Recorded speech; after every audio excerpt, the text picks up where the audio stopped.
Num dos últimos vídeos que eu coloquei aqui no meu canal, eu referi que tinha produzido uma espécie de ferramenta minha e que estaria na disponibilidade de disponibilizar para todos vós. Peço desculpa pela repetição.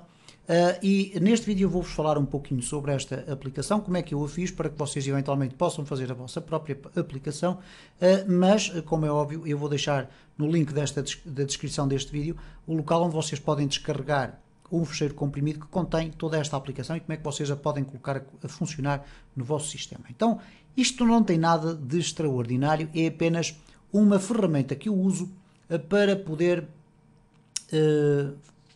acelerar um pouco os meus processos de trabalho. Então, o que vocês têm aqui nisto é basicamente o seguinte. Isto é uma página index HTML normalíssima. Não há aqui nenhuma linguagem dinâmica, vamos lhe chamar assim. Não existe aqui PHP, nem bases de dados, nada disso, ok? Portanto, é uma conjugação das três linguagens de programação fundamentais que são o pilar da web.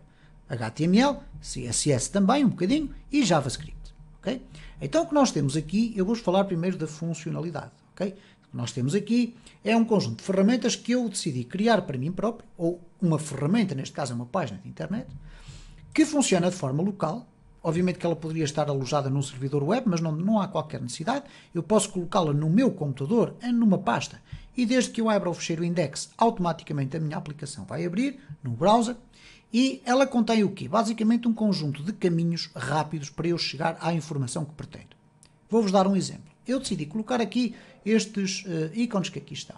Estes ícones estão relacionados com as principais tecnologias / ferramentas que eu uso no meu dia-a-dia. E isto, claro, não quer dizer que eu de hoje à amanhã não vá acrescentar. É claro que eu irei acrescentar outras informações aqui. Como eu quis dar algum aspecto visual mais engraçado a estes ícones e não colocar apenas aqui uns textos a dizer clique aqui para ir para o Bootstrap ou clique aqui para ir para o Font Awesome, etc., eu decidi perder algum tempo, ir buscar os ícones de cada uma destas tecnologias, criar os ícones, ou neste caso redimensionar os ícones para ficarem com um tamanho semelhante e colocá-los depois aqui com algum código de CSS para ficarem com este aspecto engraçado, que fica aqui dinâmico, muito mais divertido e visualmente mais apelativo. O que é que quer dizer? Se nós tivéssemos aqui uma lista muito simples de hiperligações, nós teríamos mais dificuldade em identificar rapidamente aquilo que nós pretendemos. Então, desta forma, quando eu entro nesta minha ferramenta, que eu tenho, por norma, colocada logo como o primeiro marcador do meu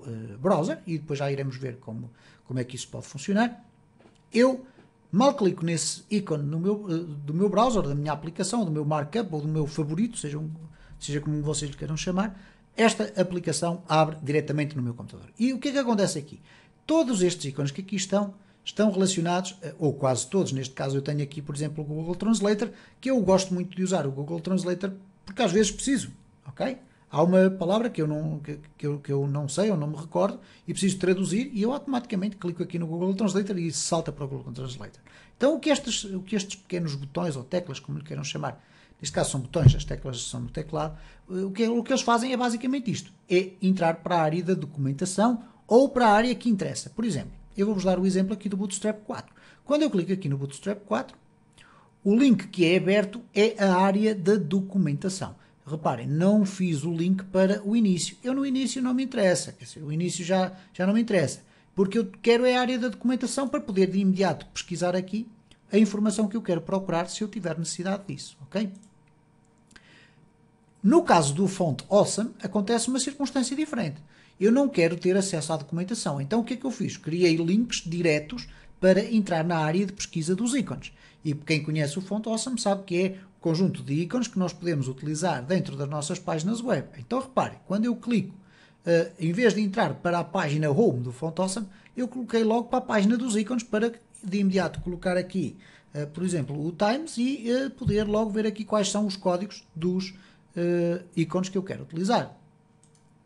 No caso do Font Awesome 5, por exemplo, já tenho uma circunstância ligeiramente diferente, porque o Font Awesome 5 tem uma funcionalidade que é a possibilidade de nós podermos ver apenas os ícones que são gratuitos e não utilizar a versão profissional. Ora, se eu quero pesquisar ícones que são gratuitos, eu tinha que estar aqui a selecionar isto. Então, aqui não dá para ver porque eu tenho isso escondido, mas no meu browser eu tive primeiro o trabalho de navegar ou configurar a navegação neste site da forma como eu queria, e depois copiei apenas a string neste caso, o texto todo do endereço, e defini isso como sendo a minha hiperligação, ok? Então, no nosso endereço, ou no endereço do FontAwesome, eu consigo colocar lá filtro para aparecerem apenas os ícones gratuitos, e por conseguinte já não tenho que estar aqui a perder mais tempo, porque reparem, a ideia aqui é não perdermos tempo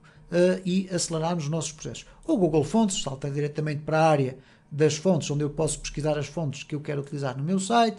O Google Translator já falámos, a área de documentação do CodeIgniter, do W3 Schools, documentação do jQuery, tudo isso. IconeMoon, por exemplo, que é semelhante ao FontAwesome. Eu, quando clico no IconeMoon, nós vamos ter aqui acesso também a um conjunto de ícones que nós podemos utilizar.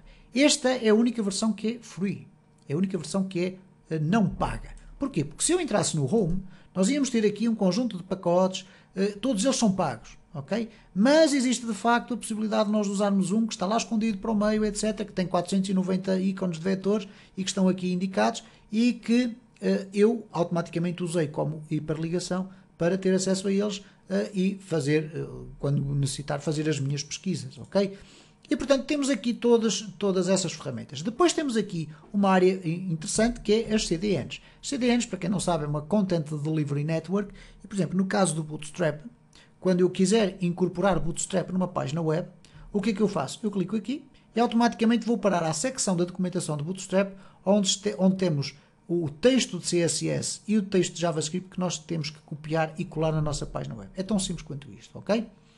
Temos o mesmo para o FontAwesome. Se eu clicar aqui, eu vou ter logo acesso direto a um link que me permite utilizar o FontAwesome 5 a partir de uma CDN. Reparem, eu não tenho que descarregar nada, porque está aqui o endereço e depois o sistema vai automaticamente buscar a web, etc. E, portanto, temos aqui o jQuery, o jQuery UI, e até tenho aqui uma secção para as versões antigas. Por vezes, em alguns websites, eu não tenho necessidade de utilizar o FontAwesome 5, então vou utilizar o FontAwesome 4. E reparem o que é que vai acontecer aqui. Ele automaticamente vai me dar aqui logo o endereço para eu poder incorporar na minha página web. O que é que eu tenho aqui depois do lado esquerdo? Bom, eu tenho aqui do lado esquerdo algo que é extremamente prático. Por exemplo, uma pesquisa no Google. Obviamente vocês podem pesquisar, quem está a usar o Google Chrome, colocar o texto na parte do endereço e ele vai pesquisar no Google. Mas quem não gosta de usar o Google Chrome e quiser usar um outro browser qualquer que não tem o Google como motor de pesquisa base, pode utilizar aqui. O que é que ele vai fazer? Se eu colocar aqui, por exemplo, festa, ele vai automaticamente abrir o Google com o termo da pesquisa que eu usei. Ok? Se, por exemplo, eu quiser procurar na secção das imagens do Google, o que é que iria acontecer? Bom, eu iria entrar aqui no Google, não é? E depois teria que ir à secção das imagens e depois teria que escrever o código e pesquisar. Ora, eu não tenho necessidade de fazer isso. A partir do momento em que eu venho aqui e coloco aqui, por exemplo, flor, ele vai automaticamente pesquisar na área das imagens, ok? Então, vejam, já poupámos aqui alguns segundos do nosso trabalho. Se eu, por exemplo, quiser procurar no FreePix, o FreePix, para quem não conhece, é um repositório de imagens. Tem imagens que são pagas, mas tem muitas imagens que são gratuitas. Por exemplo, se eu colocar Social e clicar em FreePix, ele vai automaticamente abrir a pesquisa já com o termo Social colocado ali, ok? E, portanto, nós rapidamente chegamos à informação que queremos.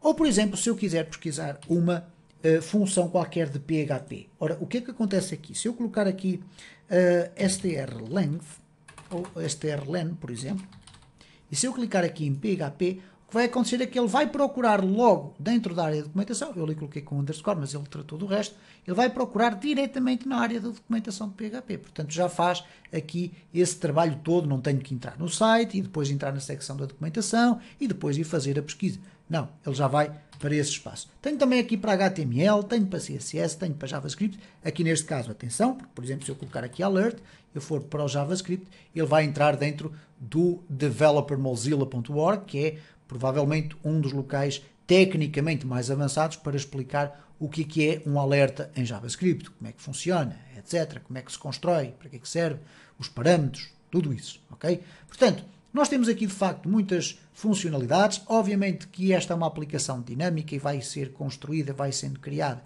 ao longo do tempo.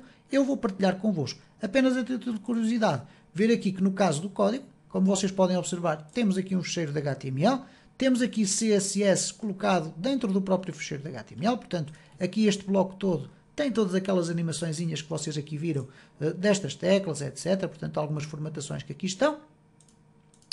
E, mais do que isto, o que é que eu tenho? Bom, temos aqui um fecheiro, temos aqui uma pasta com os ícones, portanto, nada de extraordinário, todos os ícones estão aqui. E depois tenho aqui um fecheiro de JavaScript, com JavaScript direto, nem sequer usei jQuery nem nada do género, mas com JavaScript direto, que me permite fazer então os mecanismos de pesquisas por palavras, etc. Portanto, tudo isto está a funcionar. Como é que vocês podem colocar isto a funcionar localmente? É muito fácil. Descarregam o fecheiro comprimido que está na descrição deste vídeo, vão abrir isso, vão descarregar todas estas três componentes, portanto uma pasta e estes dois fecheiros, para o interior de uma pasta qualquer do vosso computador, e desde que vocês façam um ícone para o index.html ou coloquem um marcador ou definam como favorito este fecheiro index.html, ele vai sempre funcionar de forma local. Mesmo que vocês não estejam ligados à internet por alguma razão, este fecheiro vai sempre funcionar e vai estar sempre com aquelas informações disponíveis. Obviamente que depois, se vocês clicarem e não tiverem internet, ele não vai conseguir abrir a página de destino. Mas eu penso que vocês já perceberam como é que isto funciona. E obviamente que este vídeo ou esta ferramenta está disponível para vocês descarregarem e para poderem readaptar à medida das vossas necessidades.